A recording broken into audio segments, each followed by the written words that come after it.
নমস্কার বন্ধুরা, টুকিটাকি রান্নাঘরে আপনাদের সবাইকে স্বাগত।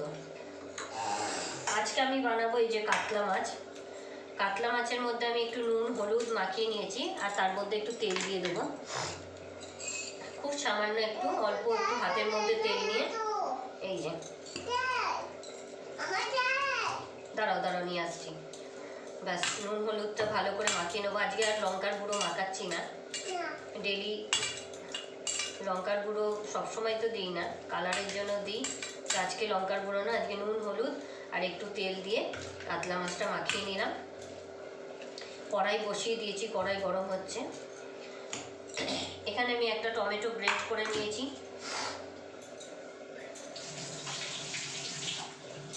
এখানে 1 চামচ সর্ষে, এই যে 1 চামচ সর্ষে একটু লবণ দিয়ে রেখেছি। আমি ভিজিয়ে দেবো সর্ষেটা কুসুম কুসুম গরম জলে। আজকের রেসিপিটা একটু অন্যরকম, একটু গরম জল দিয়ে ভিজিয়ে দিলাম সর্ষেটা। আর এখানে 2 কোয়া রসুন নিয়েছি, এটাকেও আমি গ্রেট করে নেব। আর পেঁয়াজ কুচি। আর এখানে নিয়েছি এই যে এটা হলো ক্যাপসিকামটাই রেড হয়ে গেছিলো, ওই জন্য এটাও। আর একটা গ্রিন ক্যাপসিকাম এরকম সরু সরু করে এইভাবে কুচিয়ে নিয়েছি। এই যে সরু সরু করে এইভাবে কুচিয়ে রেখেছি। আজকে মাছটা বানাবো ক্যাপসিকাম দিয়ে, তো পুরো ভিডিওটা দেখতে থাকুন। কড়াই বসিয়ে দিয়েছি, কড়াই গরম হয়ে গেছে। আজকে রান্নাটা আমি সর্ষের তেলে করব, তাই তেল দিয়ে দিলাম। প্রথমে মাছগুলোকে ভেজে ভালো করে তুলে নেব।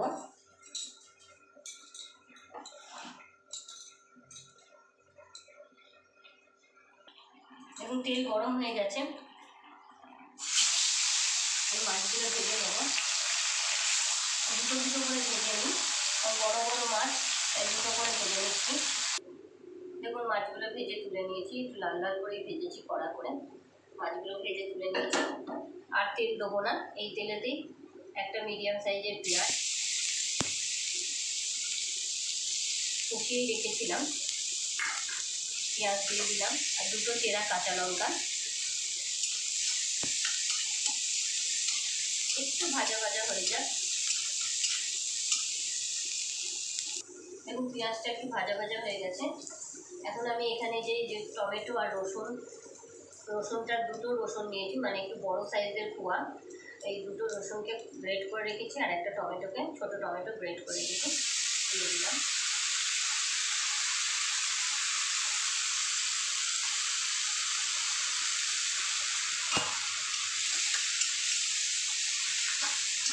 একটুখানি কাঁচা গন্ধটা কেটে যাওয়া পর্যন্ত একটু নাড়াচাড়া করে নেব।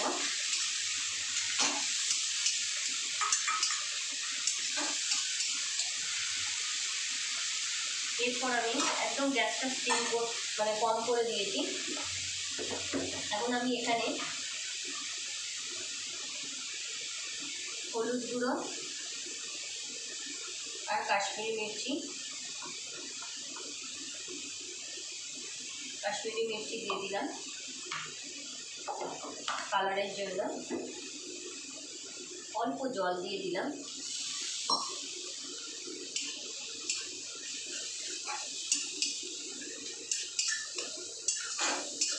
একদম কম স্টিমে আছে, 1-2 মিনিট একটু নাড়াচাড়া করে কাঁচা গন্ধটা কেটে যাক।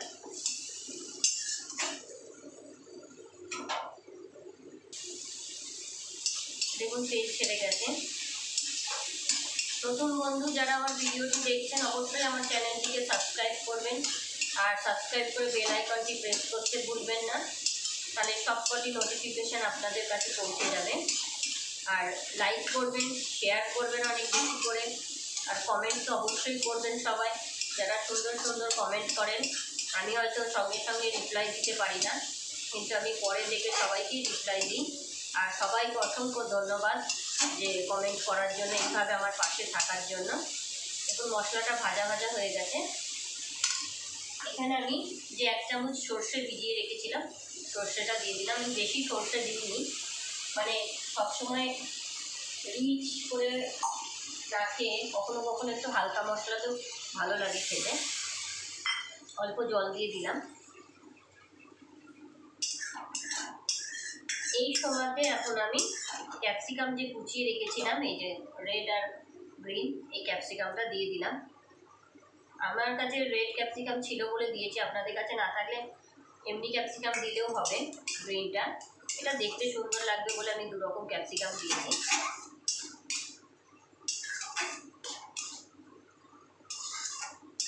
একটুখানি এটা হোক, তারপর আমি ফাইনালি জলটা দেবো। দেখুন ফুটছে, ফুটে উঠেছে। এখন আমি লবণটা দিয়ে দেবো, আন্দাজ অনুযায়ী লবণ দিয়ে দিলাম। আর একটু ভালো করে ফুটে যাক। দেখুন মশলা থেকে পুরো তেল ছেড়ে গেছে, একদম সুন্দর মশলা থেকে তেল ছেড়েছে, জলটাও শুকিয়ে গেছে। এখন আমি এখানে ফাইনালি জলটা দিয়ে দেবো, যতটুকু আমি ঝোল রাখবো। আপনারা আপনাদের ঝোল অনুযায়ী জল দেবেন।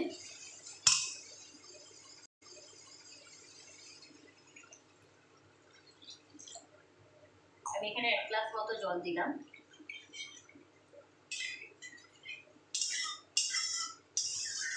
মশলাটা সুন্দর করে কষানো হয়ে গেছে।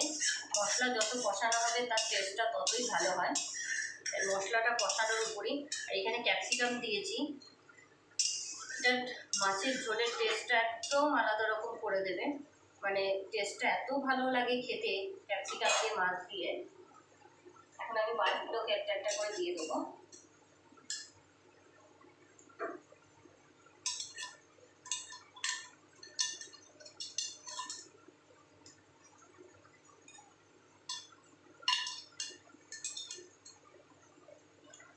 মাছগুলোকে দিয়ে দেবো, দিয়ে ভালো করে ফুটিয়ে আমি নামিয়ে নেবো। যতটুকু ঝোল রাখার রাখবো, তারপর নামিয়ে নেবো। এইভাবে একটুখানি মাছটাকে ঝোলের মধ্যে ডুবিয়ে দেবেন। ক্যাপসিকামটা অবশ্যই মশলাটা কষানোর সময় দিয়ে দেবেন, তাহলে খুব ভালো লাগবে। এটা সিদ্ধও হয়ে যাবে আর ফ্লেভারটাও পুরো ঝোলের মধ্যে এসে যাবে। অপূর্ব লাগে ক্যাপসিকাম দিয়ে। আমরা তো ক্যাপসিকাম এই শীতের সিজনে ক্যাপসিকাম সব কিছুতেই ক্যাপসিকাম দিয়ে খাই। পনির বলুন, মাংস, মাছ, ডিম সবের সঙ্গেই ক্যাপসিকাম দিয়ে খাই।